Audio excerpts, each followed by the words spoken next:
Hola, mi nombre es Ulises y les quiero dar la más cordial bienvenida a este podcast, en donde vamos a estar platicando sobre temas como la administración integral y todo el mundo que lo rodea a este tema tan interesante. En este programa me van a estar acompañando a mis compañeros Eric, Araceli, Antonio y Alexis, quienes van a comentarle más sobre este episodio. Bueno, el objetivo de este podcast justamente es crear una plataforma nueva para seguir compartiendo todos nuestros conocimientos desde la experiencia académica con la que contamos. Nuestro propósito es informar y darte herramientas a ti que nos estés escuchando para poder impulsar tus conocimientos, mejorar tu empresa o ayudarte a conocer más sobre lo que es la administración integral. Bueno, sin más preámbulos, comencemos.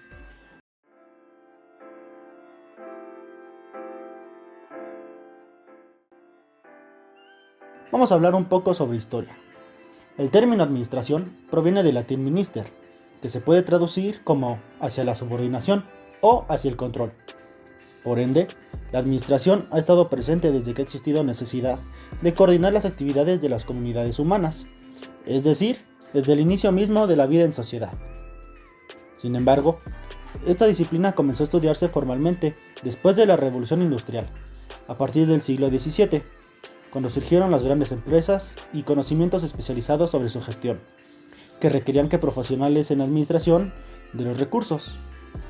Los primeros postulados académicos sobre la teoría de la administración son apenas del siglo XIX, y la primera clase de administración se dictó en un instituto terciario por Joseph Wharton en 1881. Desde los tiempos remotos de la antigua China, o la antigua Grecia y antigua Roma, existían preocupaciones respecto a la manera idónea de repartir los recursos y coordinar los esfuerzos de trabajo, para así lograr el propósito lo más eficientemente posible.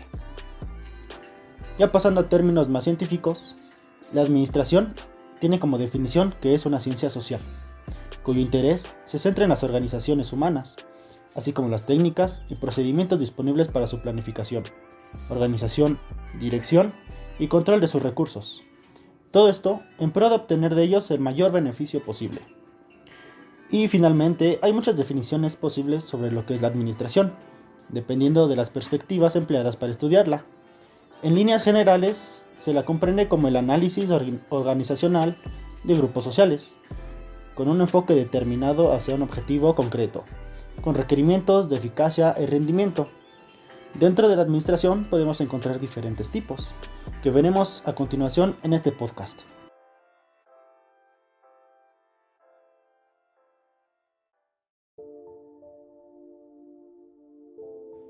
Hola, mi nombre es Alexis. La diferencia entre administración mixta y administración paraestatal. Antes de comenzar a mencionar las características de cada tipo de administración, hay que saber la definición de cada una de estas. Yo les ayudaré con la administración mixta. Es una empresa mixta, es aquella que no es privatizada ni pública por completo. Así, parte de su financiera lo aporta al Estado. Las empresas mixtas no son fácilmente gobernables, ya que contraponen intereses públicos como pueden ser elementos sociales y derechos fundamentales, con intereses privados, como son las maximizaciones de beneficios de la empresa. Ahora vamos a partir a decir las características de la administración mixta. Número 1. Algunas empresas mixtas pueden ser empresas públicas que fueron privatizando con el tiempo. 2. También pueden ser empresas privadas en problemas que requirieron subsidio del gobierno. Y 3. Normalmente se realiza sacando a bolsa parte de las acciones de estas empresas. Una empresa mixta es aquella que no es privada ni pública por completo.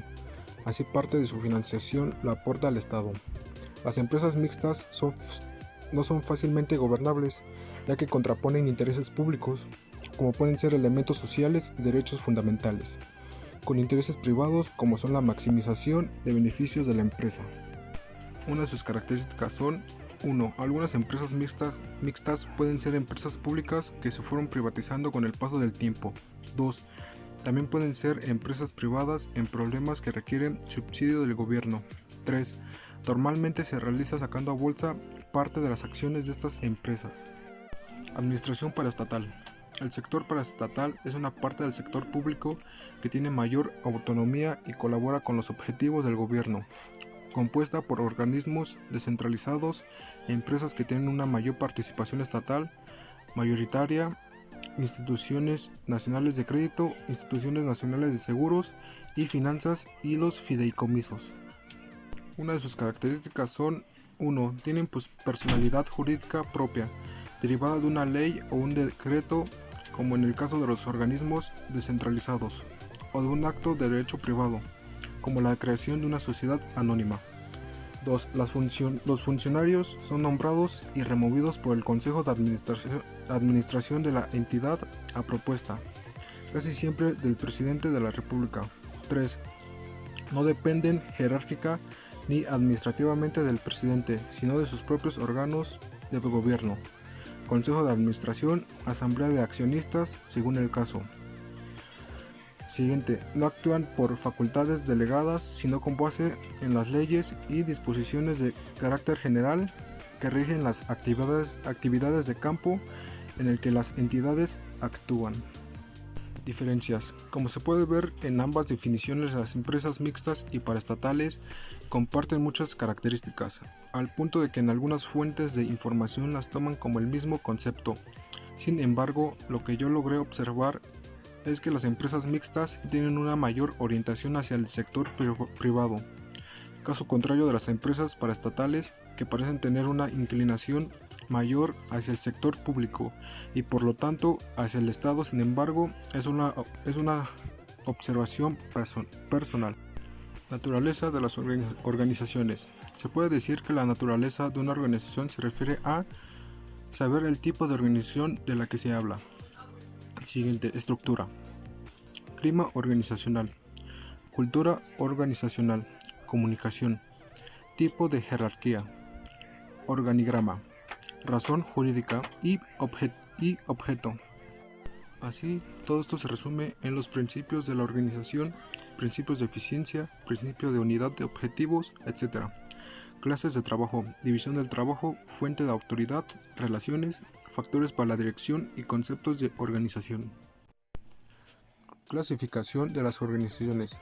Debido a que una organización es un ente o institución formada por dos o más personas que coordinan esfuerzos para lograr un objetivo. Estas tienen ciertas características que las clasifican en los siguientes rubros, según sus fines. Organizaciones sin fines de lucro, organización con fines de lucro. Según su formalidad, formales e informales. Según grado de centralización, centralizadas, descentralizadas. Según su actividad, de producción, de bienes y de servicios. Según su tamaño, grande, mediano o pequeña. Según propiedad del capital, privada, pública y mixta. Y según su autoridad, autoritaria y participativa. Básicamente esos son los rubros en los que se clasifica a las organizaciones.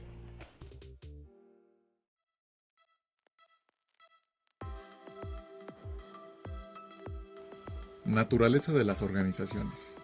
Se puede decir que la naturaleza de una organización se refiere a saber el tipo de organización de la que se habla, su estructura, su clima organizacional, su cultura organizacional, comunicación, tipo de jerarquía, organigrama, razón jurídica, objeto.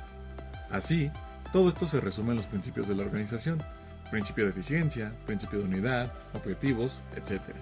Clases de trabajo, de los cuales incluye la división del trabajo, fuente de autoridad, relaciones y los factores de la dirección y conceptos de la organización. Clasificación de las organizaciones. Debido a que una organización es un ente o institución formada por dos o más personas que coordinan esfuerzos para lograr un objetivo, estas tienen ciertas características que las clasifican en los siguientes rubros. Según sus fines. Esta se caracteriza por perseguir un objetivo principal y se divide en la organización con fines de lucro, cuyo objetivo primordial es aportar una ganancia a sus propietarios, y las organizaciones sin fines de lucro, que cumplen con sus actividades sin esperar ganancias o beneficios a cambio. Según su formalidad, estas organizaciones se caracterizan por poder tener sistemas para decidir, y se divide en formales e informales. Las formales son aquellas que poseen sistemas definidos para tomar decisiones. A su vez, estas se clasifican en la organización funcional, que cuenta con un supervisor, la organización lineal, que cuenta con un supervisor y un subordinado, la organización lineal staff, que es la combinación de las organizaciones antes mencionadas. Las informales son aquellas que no poseen medios oficiales para accionar, sino tan solo algunos que influyen sobre la comunicación y las decisiones tomadas en la organización.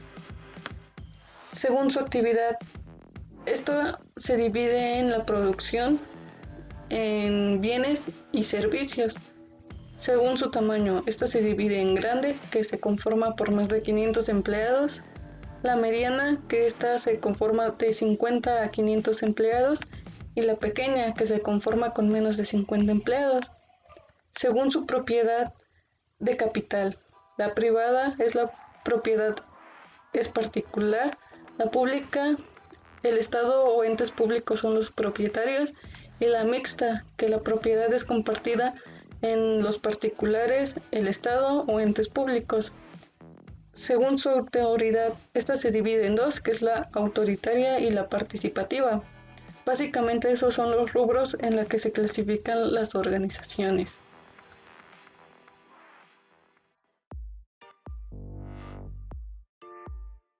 Gracias por acompañarnos en esta sesión de Administración para Todos. Recuerda compartir nuestro contenido para expandir el conocimiento, dar like y comentar constructivamente sobre los temas aquí mencionados. No olvides que subiremos un nuevo podcast cada viernes. Hasta pronto.